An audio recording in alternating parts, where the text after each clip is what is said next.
To jama'a masu bibiyar mu kamar wannan bawan Allah da kuke gani ya taso ne tun daga Adamawa a matsayin yama Umar M Sharif waka. To bayan yama Umar M Sharif waka daga can Adamawa ne ya taso zuwa nan garin Kaduna. Yanzu idan kuka duba bayan sallar magariba ne. To muka haɗu da shi akwai ifla'in da ya same shi har aka maso ya rasa rayuwar shi saboda yanayin rayuwa. To yanzu za mu ji sunan shi daga gare shi kuma ya bayyana mu yadda abun ya faru da kuma irin taimakon da yake nema. Menene sunanka? Adamu Mustapha. To daga ina ka zo? Jihar Adamawa. To za ka ba mu labarin menene dalilin ka na zuwa Kaduna? Abin da ya kawo ni da zuwa nan Kaduna shine ina waka. To a garinmu yanzu ana iya ɗauka na waka ma in je yi wakan biki ko sauran abu da wayansu dai haka. To sai ni kuma daman masoyin Umar M Sharif ne.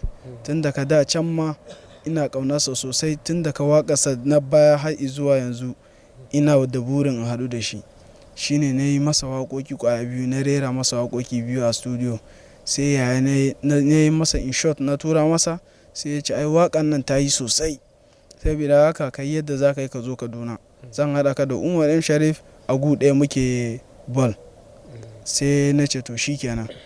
Sai na je na samu mamu na yi mata bayani, dama lokacin da za mu yi waya da shi dan wana tana jin komai mamu.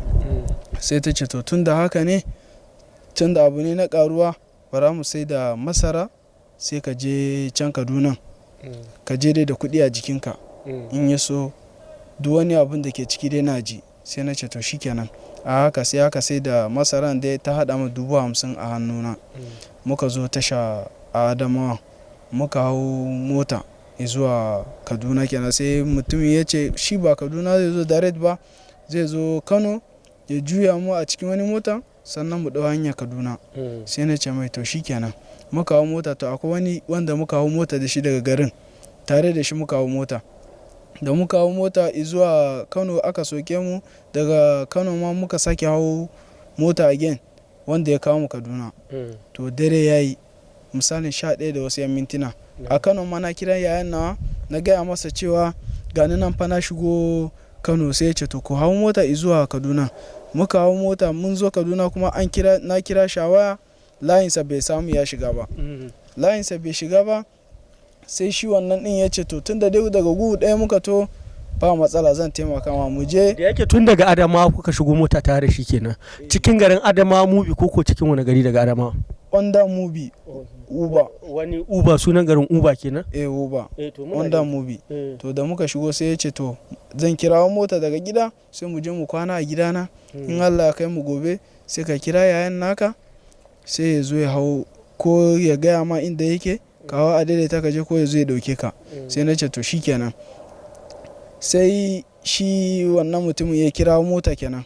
Muka fito daga cikin tasha sai ga golf baka, sai muka shiga ciki ni da shi. Mutane 3 ne suka zo, da mutane 3, ɗaya direba, 2 kuma ba sa tuki, suna cikin motan dai.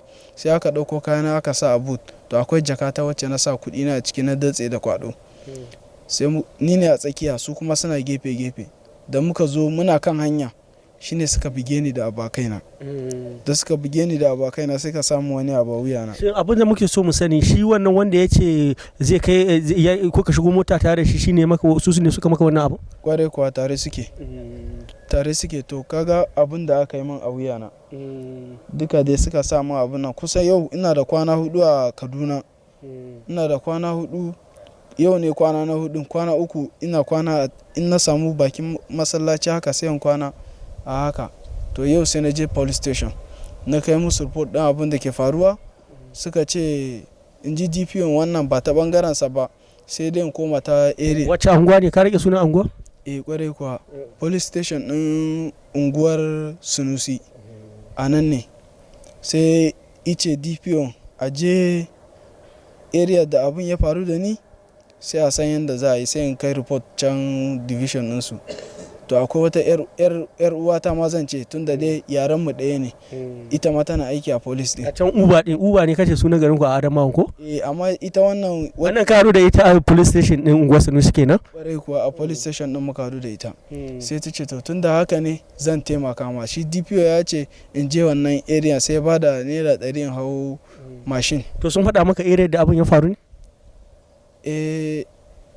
na manta sunan anguwan gaskiya sun faɗa mama na to manta dai baka naira 100 to sai ka je ina akan in je can inda abun ya faru da ni kenan ina na ce ko baka rike sunan anguwa ba to da ya baka naira 100 ne a matsayin shi na jami'in tsaro kuma baka san kuma ko da sunan anguwa ba kenan wallahi ban sani ba na manta to shikenan sai ita kuma wannan yar sandan ta ga ai 100 ba abin da zai yi min sai ta ce tsaya zan taimaka ma to dama tun jiya ban ci abinci ba shine ita kuma sai ta sayi min abinci da ta sayi min abinci ta kawo min da ruwa na ci na sha sai take cewa to yanzu bara mu fara kokarin nemo inda yan uwan naka suke sai na ce to shikenan sai ta fara tirayin din lambobin yan yaren mu haka sai ta fara tirayin din lambobin su amma duk da hakan dai an yi ba a samu yayan nawa ba kuma shopping complex ya ce yana aiki kuma an bincika shopping complex suna da yawa a garin nan sosai kuma ga babu yadda za a tabbatar ban san inda yake ba kuma na farko bani da waya an kwace min waya ta ita ma ban san ya zan yi ba to ni kuma gaskiya ban san inda zan je ba shine wani mutum ya bani shawara akan na zo gidan rediyo na zo na yi faɗa musu abin da ke faruwa da ni insha Allah za su taimaka mu ko wajen haduwa da umar yan sharif din ko yayan nawa duka biyu insha Allah za su taimaka mu to yanzu abin da nake so na ƙara gano a lokacin da shi yayanka na garin kuɗin yaya kuke da shi mama ɗaya baba ɗaya ne ko dai wata alaƙa ce ta haɗa ku da shi shi yaron kawuna ne yan uwa ne yan uwa ne sosai to amma lokacin ya faɗa muku sana'a da yake a Kaduna shopping complex ya ce mana yana aiki shine kawai yanzu idan na fahimce ka inda ba a kwace muka jaka ba da kana number shi ko can asali kana kira number shi baka samu ina da lambar sa muna video call ko a Kano ma kafin mu iso Kaduna na kira shi na gaya masa ina Kano sai da muka yi video call da shi ya nuna mun Umar yan Sharif yana wasan ball ma tukunna sannan na ƙara tabbatar da wannan abu sai na ce to shikenan tunda abun haka ya riga ya bani ƙwarin gwiwa kenan sai na ce to shikenan zan zo Kaduna yanzu dai kana neman yan uwanka ne kuma kana neman in Umar M Sharif ya gani ya neme ka kenan insha Allah to jama'a masu bibiyan mu kun dai ji halin da wannan bawan Allah yake ciki tun daga wata karamar hukuma tun daga jihar Adamawa a karamar hukumar Mubi a wani gari da ake cewa Uba ko yana neman ya zo neman Umar M Sharif ne a nan Kaduna kuma cikin labarin da kuke har ma da kuka ji har ya so ya rasa rayuwar shi to duk wanda dan Allah duk wanda ya san dan uwan shi ne to sai muna magana kamar yadda kuke gani insha Allah za a samu kai ma Umar mawaki na san dai muna tare da kai ko da yaushe in dai ka gani gurin ka aka zo kuma dalilin ka ne saboda soyayya ka ne har wannan bawan Allah yake so ya rasa ran shi Allah ya sa a dace muna godiya ba ma Umar din ba duk wani wanda yake tare da Umar M Sharif wanda ya san zai iya sada shi da shi domin ya samu ya koma gida sai ya muna magana Allah ya sa mu dace muna godiya